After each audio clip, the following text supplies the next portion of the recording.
Shabbat Shalom. This is another day in the week, and been reflecting over something way back, but it appeared again, and it strikes me.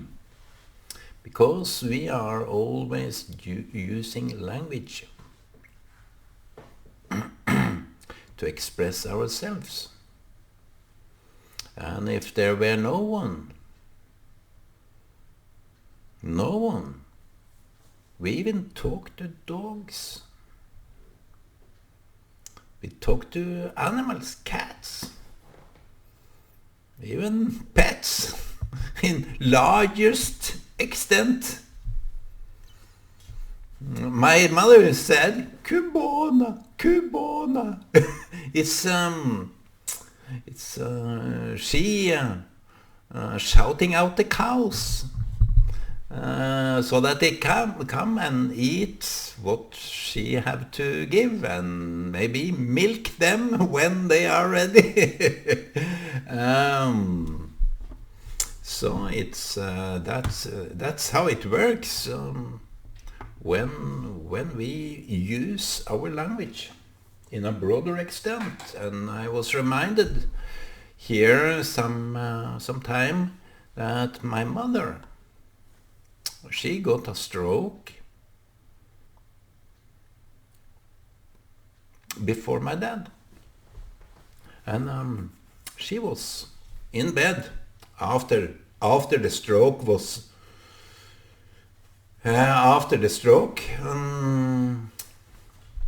she was just in bed.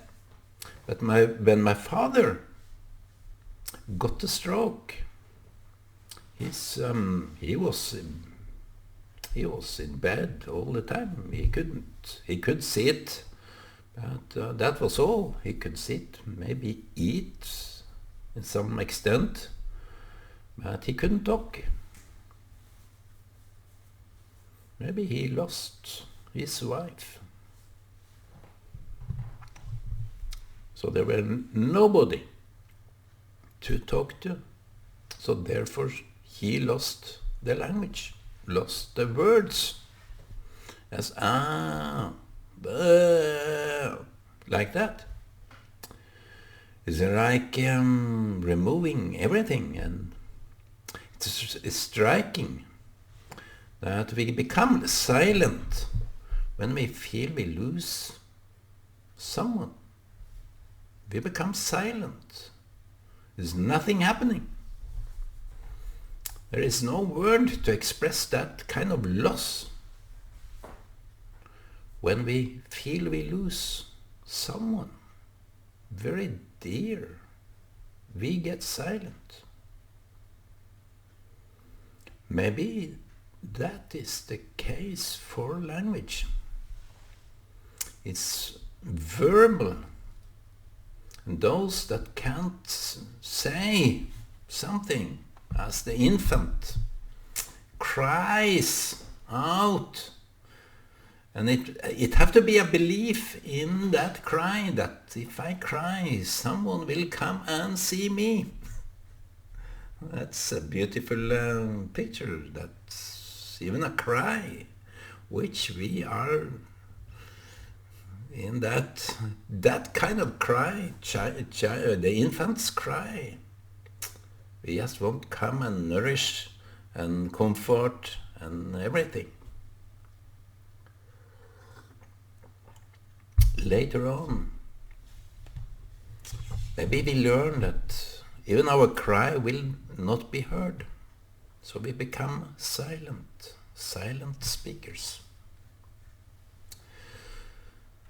My friends, I think how the language developed. It's written in the Bible in the first pages that God talked to Adam. He needed to talk to someone. And Adam talked to to talk to God? Does it say anywhere that the Adam and Eve talked together? Yeah, when they were tempted, when they were attracted. So they talked. But when they realized they had a pet in the Garden of Eden, they talked even to the pet. Or they thought that the pet, the snake, was talking to them. So it's kind of this reality that this conscious reality, that we even can make the other one speak. I think that inter-inclusion of the feeling of unity, we start to talk to each other, talk with each other more than talk to. I was arrested, not in a real term, but I was in fact verbally arrested, that I was talking to, not with. I have maybe lacks of communication ability. I realized that for a long time ago.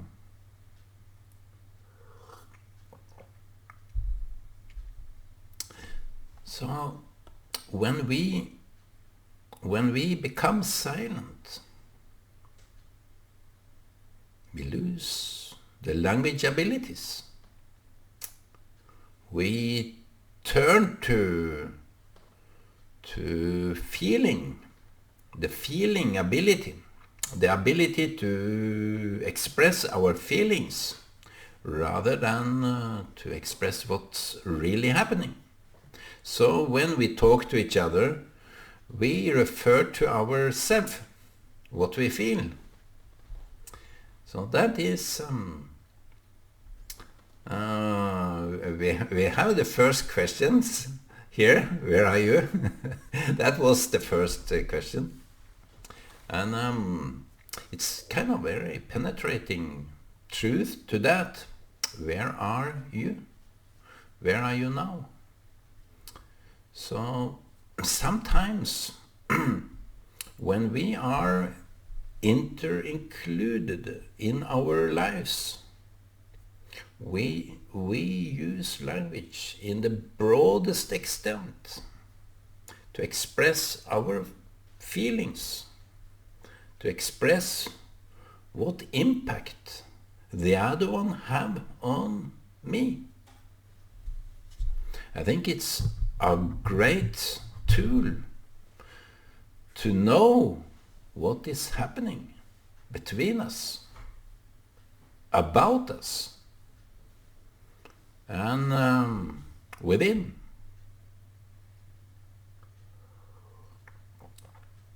I think it's very important that if one is retracting, drawing away, like God sent Adam and Eve out of the Garden of Eden, it became a barrier.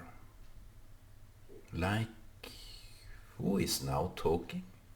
All our words are empty. We are suffering in any degree. We are suffering even if we are eating. We are suffering even when we are giving birth to someone. We are suffering because we have not this real connection with God. But I think God is in many ways to that entity that keeps us real. Because it started, be light. It started with profound words. Words that we could trust, that we could believe in, that we could embrace, that we could feel the emptiness of our own space were filled with this undefined meaning and a great weight to that value. When we lost that, we know the feeling of losing each other. If you do this and that, if you go away, what would I do? I would be nothing. I would be nothing with you. So it's a kind of a love, degree of love. Now God is seeing what humanity is doing with Him. Are we longing back to that kind of reality? You see, words describes reality in a so profound way. Even if we use wrong words, even if we do something out of a mistake, misunderstanding, words describes our inner personality. Even with human together, that we are together, it means more than my own self-thinking. It's how it is.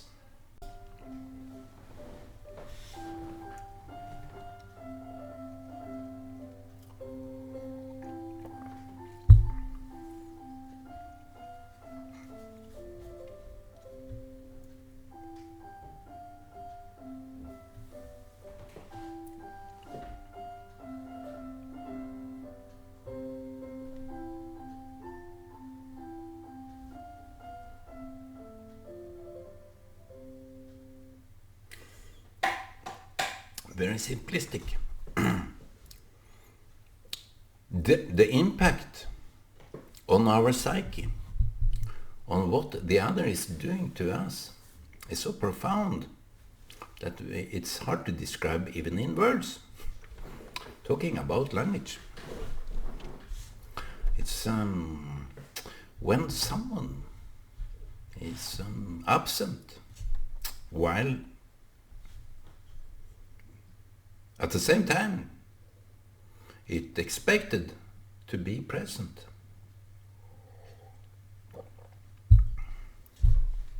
They should be present. But God is absent. The lover is absent. The wife or husband is absent. The friend is absent. What is there for me? But my own reflections. It bears no value, even for me. My own thinking is just empty, doesn't bear fruit. What I think about the other doesn't bear fruit. So God is looking in a broader extent on what we are really doing with our life, with our self. Who are we looking for in life? Are we looking for replacement fruits?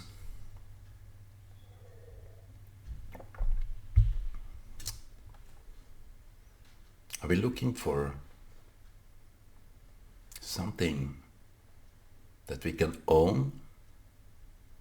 We have all these abilities, these qualities, these attributes, these needs, this selfish egocentricity, that all I need now is to fill me. What about God? What about the other one that got lost? What is happening? And I can say in my department that when I lost my dad, because he couldn't speak, I was not enough for him. I think my mother was enough for him.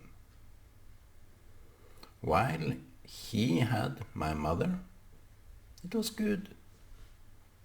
But when my mother died, close to dead, he also got a stroke. He got a stroke.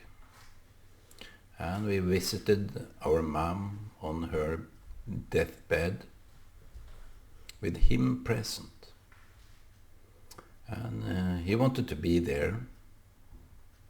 It must have been hard for him to be there, seeing someone he have lost.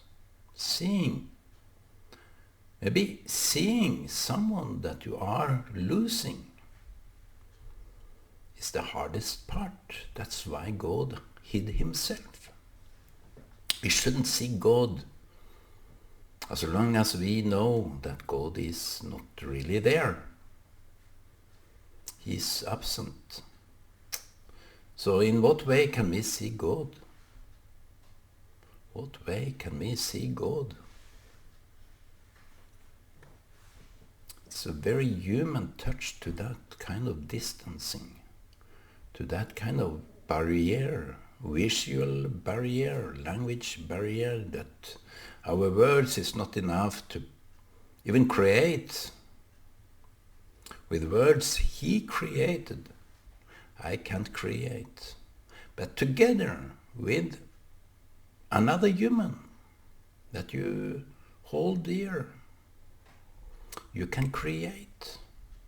You can create a world of your own. A world that you are together in despite any conditions, any words said that you are there. But no words. It means there is an absence of major degree, that the other one needed to take a break from you.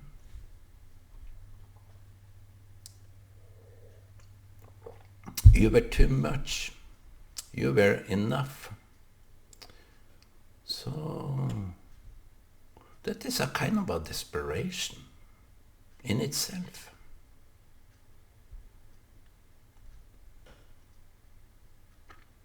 If the one is suffering, so is the other. If the one is distancing, so is the other. There is nothing, because you want to start to be independent. You don't want to be dependent on someone that is getting lost. It is a hard task to take. That is something impossible. That is something words can't describe. Words of missing. It's missing words. When someone is missing in your life, you lack the words, because there is no words that can describe that kind of loss.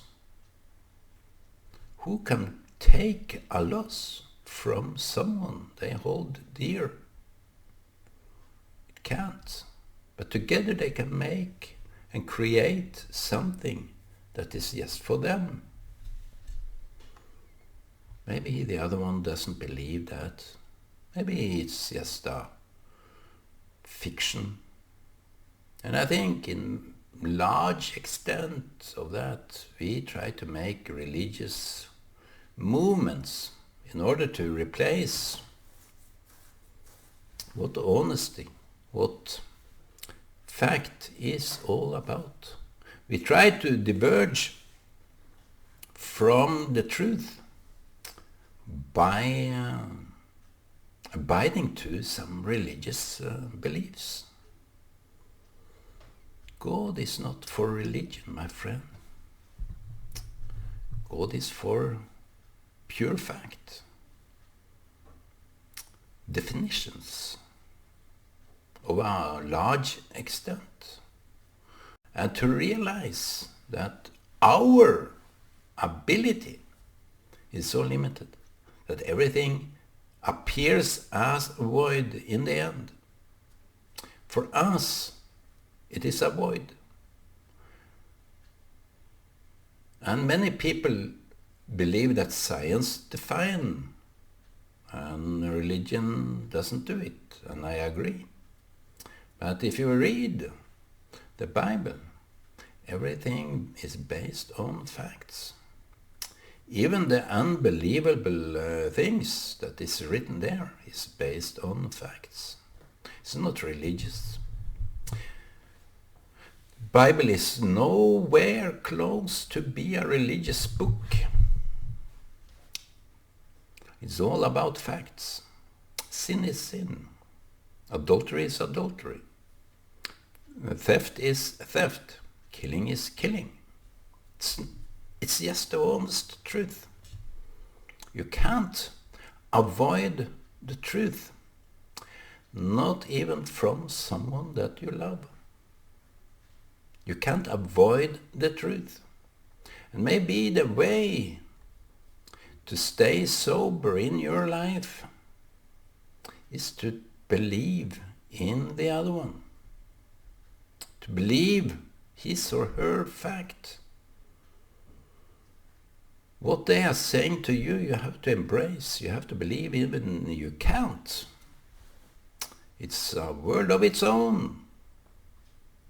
If you have these disabilities to just trust someone, you should explore yourself. You should examine yourself. What is it with you that you can't trust someone? Do you apply being lured?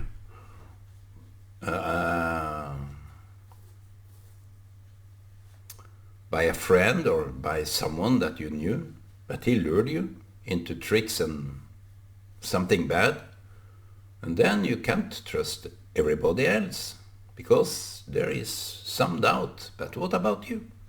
Can you be trusted? And if you can be trusted, my friend, you don't depend on trusting anybody else. You just trust that you can be trusted. If people doubt you, to be honest, they are dishonest, maybe themselves, I don't know. It seems, I don't know. I have no proof of that, but it's kind of a conundrum that people start disbelieving in others.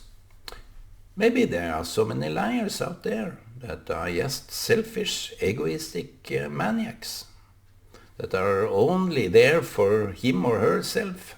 It's all about them. Nothing to build on. Not in even a relationship on a deeper level. There is no profound truth in building a relationship on just something that you may have the urge for. The urge is just your need. You have to be able to give. So I think the language develops. It's a unique language. Can. And I will also say, in some extent, is uniquely designed to those two that are in love, that are together. There is a certain language that is only their language. And it's designed because and we will invent new words and mimics and everything, so that you are just scanned and well known. So there is no doubt to that. If you learn, thus it's written in the Bible, that who leads other people, learn the faces of your students, your sheeps. Since you are a leader, you have to know who you are leading, to be relevant for them, to be good with them, to love them. So they need to know your expression. in your face. The face is always, or more often, a bodily language. So you know how to read the face in a way. Not only words, because words is more often a hiding than expression. But those that knows such things, they know when you are hiding. They know when something honestly is there. And when you interact with people that are dishonest, you will see the gaps in everything. So, my friends, if you are in a relationship, look for those words that you can trust, that you can believe, that you can stand by, that are building something unique together. You see, there is no language without anyone to talk to. So God created someone he could talk to. Not only God, but God said, let us make human. So it's a design. We are a design. And we are in ability to talk with God. When we talk to God, I don't think he listens. I think he only listens when we are talking with him. You see, when you are talking to someone, they may not listen at all. That is the trick you may learn sooner than later.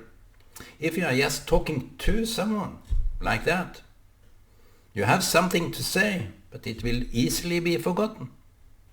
But if you are talking with, in a coordinated way, in some way, like a dance that you are experiencing, some dance in words, dance in communication, then you have the deeper understanding. So, more often do I like to listen to people than to express myself. Here I'm standing alone with empty words like a false prophet. You can't depend on me, my friend. Don't even believe in me. I am the false prophet. I have fallen deep. I am a deep fallen prophet. My words is just like winds, blowing from here and there, and no direction at all.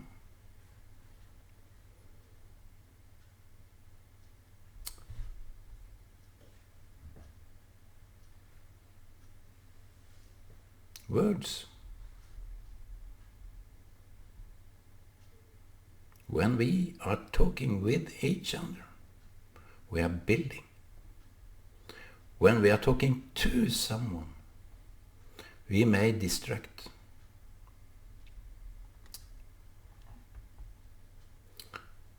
Words, I have said, it's a judgment. It's judging. We are judging by words. That's true. But you can also bless with words. You can also show grace with words. That you can forgive. That you can bear over with. Because your fight is not flesh and blood. It's the rulership. It's the government and everything else that we are put in place to say truth, the honest truth. Nothing but the truth. So help me God. I wish you all a blessed day.